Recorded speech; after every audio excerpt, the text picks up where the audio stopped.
Momentum, impuls, dan tumbukan. Yang pertama yang akan kita bahas adalah momentum. Apa itu momentum? Untuk memahami apa itu momentum, mari kita lihat ilustrasi berikut ini. Jika terdapat sebuah mobil yang masanya 1000 kg dan sedang bergerak dengan kecepatan 50 km per jam, lalu ada kendaraan lain yakni sebuah truk yang masanya lebih besar, yaitu 5000 kg, tetapi bergerak dengan kecepatan yang sama, yaitu 50 km per jam. Menurut pendapatmu, mana yang akan lebih sukar dihentikan di antara keduanya? Tentu saja truk yang memiliki massa lebih besar, bukan? Nah, dari ilustrasi tersebut dapat dikatakan bahwa momentum truk lebih besar dibandingkan dengan momentum mobil. Sekarang mari kita lihat gambar yang kedua. Terdapat mobil merah yang masanya 1000 kg dan melaju dengan kecepatan 50 km per jam. Kemudian ada mobil lain, mobil yang berwarna kuning yang masanya sama-sama 1000 kg, tetapi mobil kuning melaju lebih cepat, yaitu dengan kecepatan 90 km per jam. Manakah yang akan lebih sukar dihentikan? Ya, tentu saja mobil kuning, karena walaupun massanya sama, mobil kuning bergerak lebih cepat, sehingga dapat dikatakan momentum mobil kuning lebih besar dibanding momentum mobil merah. Dari kedua ilustrasi di atas, dapatkah kamu menentukan apa itu momentum? Momentum merupakan besaran yang menunjukkan ukuran kesukaran untuk memberhentikan gerak suatu benda. Dari gambar pertama, yakni mobil dan truk, dapat kita ketahui bahwa semakin besar massa benda, maka momentumnya semakin besar, dan semakin kecil massa benda, maka momentumnya semakin kecil. Sehingga dapat dikatakan bahwa momentum berbanding lurus dengan massa. Dari gambar kedua, yakni mobil merah dan mobil kuning, dapat kita ketahui bahwa semakin besar kecepatan benda, maka momentumnya semakin besar, dan semakin kecil kecepatan benda, maka momentumnya semakin kecil, sehingga dapat dikatakan bahwa momentum berbanding lurus dengan kecepatan. Dengan demikian dapat disimpulkan bahwa momentum berbanding lurus dengan massa dan kecepatan, atau secara matematis dapat dituliskan momentum sama dengan massa dikali kecepatan. Momentum disimbolkan oleh huruf P, massa oleh huruf M, dan kecepatan oleh huruf V, atau dapat ditulis P sama dengan M kali V. Satuan momentum adalah kilogram meter per sekon. Sekarang mari kita lihat contoh dalam soal. Yang pertama, bola A dengan massa 200 gram digelindingkan ke kanan dengan kelajuan 10 meter per sekon, dan bola B dengan massa 400 gram digelindingkan ke kiri dengan kelajuan 5 meter per sekon. Jika kedua bola tersebut bertumbukan, hitunglah momentum totalnya. Perhatikan terlebih dahulu gerak bola A. Bola A dengan massa 200 gram, masanya kita jadikan kilogram sehingga menjadi 0,2 kg.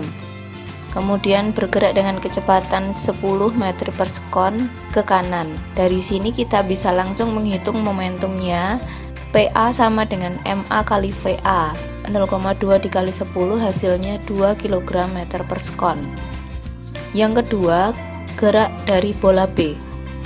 Massa 400 gram kita jadikan kilogram menjadi 0,4 kg, dan kecepatannya 5 meter per sekon tapi bergerak ke kiri, sehingga kita memberi tanda minus di sini.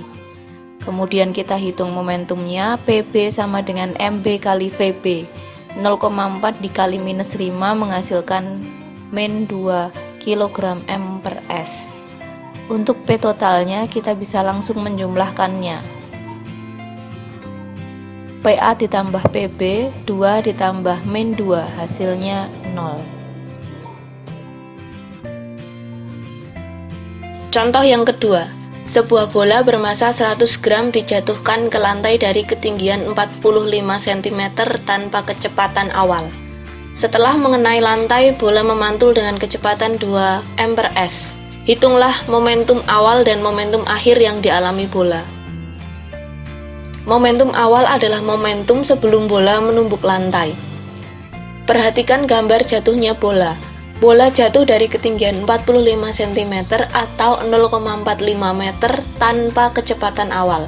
Seperti yang sudah kita pelajari, dalam gerak jatuh bebas, bola tersebut akan bergerak dipercepat ke bawah, sehingga semakin ke bawah, kecepatan bola akan bertambah. Kita perlu menghitung kecepatan bola sesaat ketika sampai di lantai tetapi belum menumbuk lantai. Kita dapat menggunakan persamaan V sama dengan akar 2GH. Ingat lagi persamaan-persamaan dalam gerak vertikal, khususnya gerak jatuh bebas. Dari persamaan ini kita peroleh hasil 3 meter per sekon. Jadi ketika jatuh ke lantai sebelum menumbuk lantai, bola memiliki kecepatan 3 meter per sekon.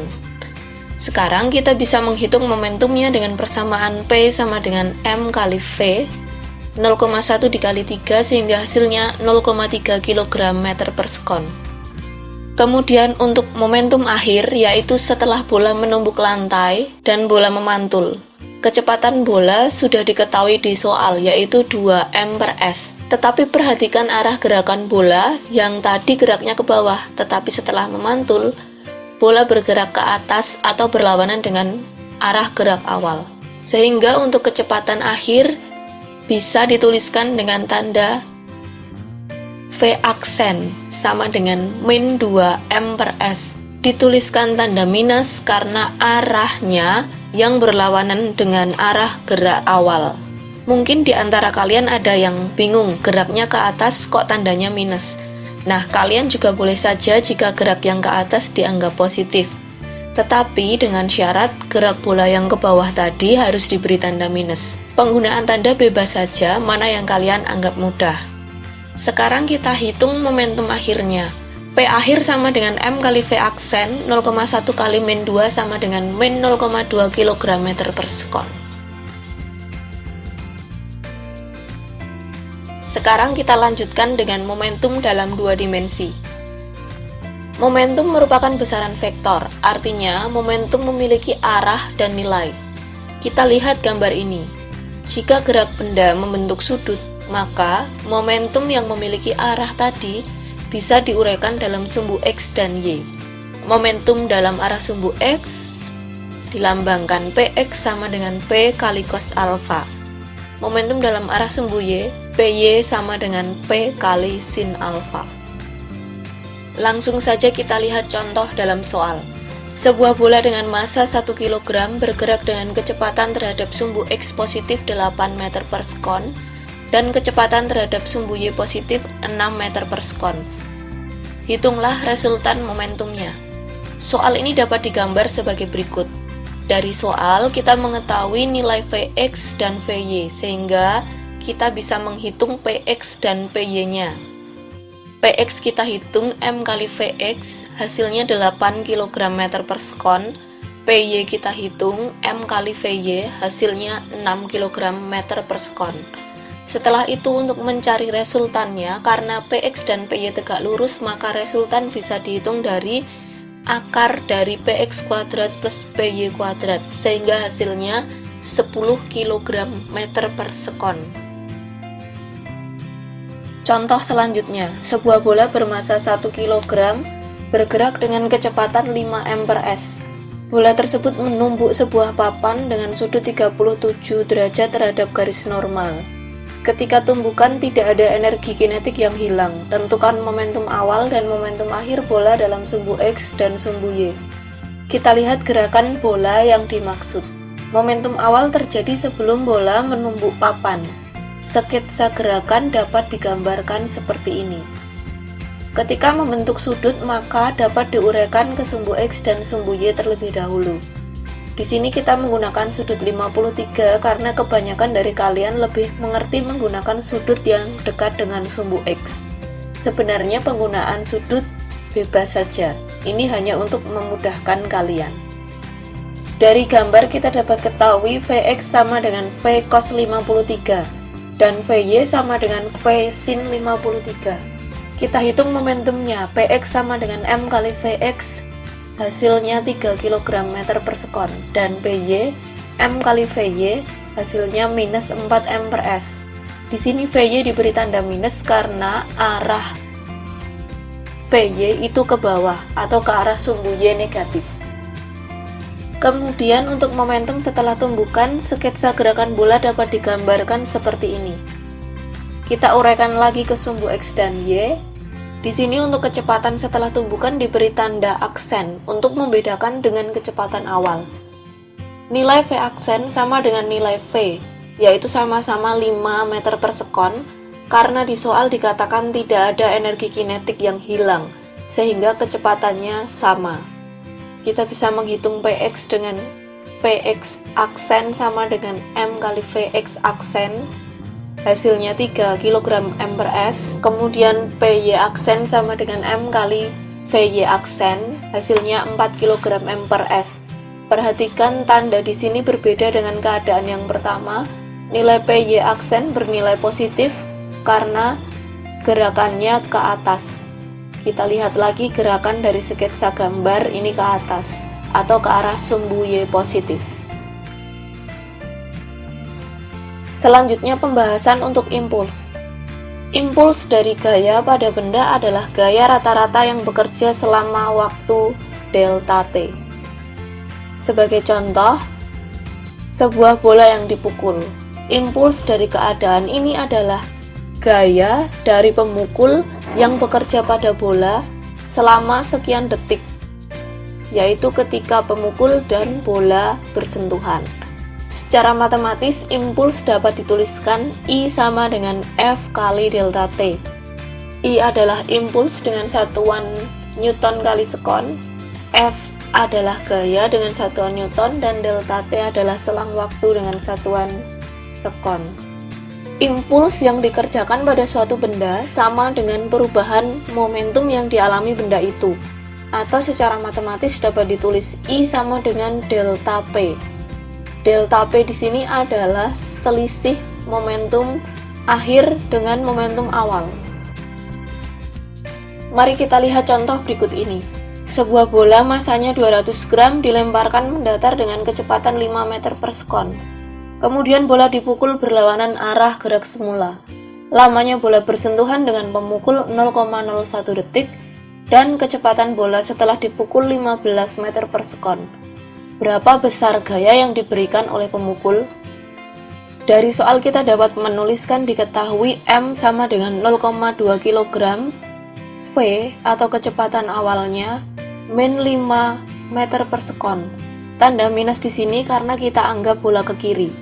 Sekali lagi penggunaan tanda bebas. Jika kalian mengilustrasikan gerak lemparan pertama itu ke kanan, maka boleh saja diberi tanda positif.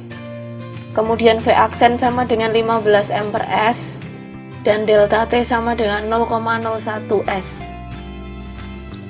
Atau kita lihat terlebih dahulu ilustrasi gerakan bola sebagai berikut. Untuk menghitung gaya rata-rata kita dapat menggunakan persamaan I sama dengan delta P. I adalah F kali delta T, dan delta P sendiri merupakan perubahan momentum atau selisih momentum akhir dan awal. Uraikan dulu, P aksen sama dengan M kali V aksen, min P-nya M kali V. Kita masukkan angkanya, jangan lupa di sini ada tanda minus, sehingga ketika dihitung akan menghasilkan gaya sama dengan 400 Newton. Contoh selanjutnya, grafik di bawah menyatakan hubungan gaya yang bekerja pada benda bermassa 3 kg terhadap waktu T selama gaya itu bekerja pada benda.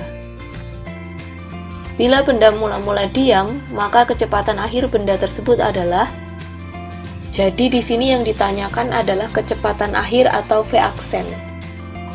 Jika ada gambar grafik F terhadap T, maka kita bisa langsung mengetahui nilai impulsnya, yaitu dengan menghitung luas grafik Ft. Dari gambar ini luas grafik dapat kita hitung dengan menghitung luas trapesium.